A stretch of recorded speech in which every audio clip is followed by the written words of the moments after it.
மிரட்டி பாலியல் பலாத்காரம் வழக்கில் தொடர்புடைய சரவணன் என்ற நபர் கைது, நீதிமன்றத்தில் ஆஜர்படுத்தி சிறையில் அடைத்தனர். திருப்பூர் மாவட்டம் மூலனூர் ஏரகம்பட்டியைச் சேர்ந்தவர் ராஜேந்திரன், வயது 65, விவசாயி. இவர் 16 வயது சிறுமியை மிரட்டி பாலியல் பலாத்காரம் செய்தார். சிறுமி கர்ப்பமானார். இதில் ராஜேந்திரன் தாராபுரம் அரசு மருத்துவமனையில் தலைமை நர்ஸாக உள்ள உஷாராணி, வயது 52 என்பவரை அணுகி சிறுமியின் கருவை கலைக்க செய்தார். வெளியே சொன்னால் கொலை செய்து விடுவதாகவும் சிறுமியை ராஜேந்திரன் மிரட்டியதாக கூறப்படுகிறது.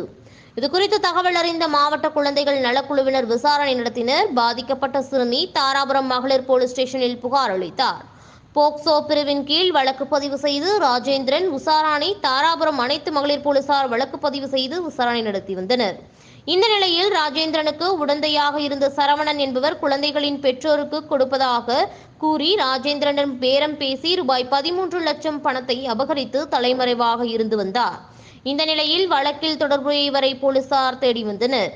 தாராபுரம் காவல் நிலைய பகுதியில் ஒரு வீட்டில் மறைந்திருந்த சரவணனை பிடித்த போலீசார் அவர் மீது பண மோசடி மற்றும் வன்கொடுமை சட்டம் ஆகியவற்றின் கீழ் 2 வழக்கு பதிவு செய்து நீதிமன்றத்தில் ஆஜர்படுத்தி சிறையில் அடைத்தனர்.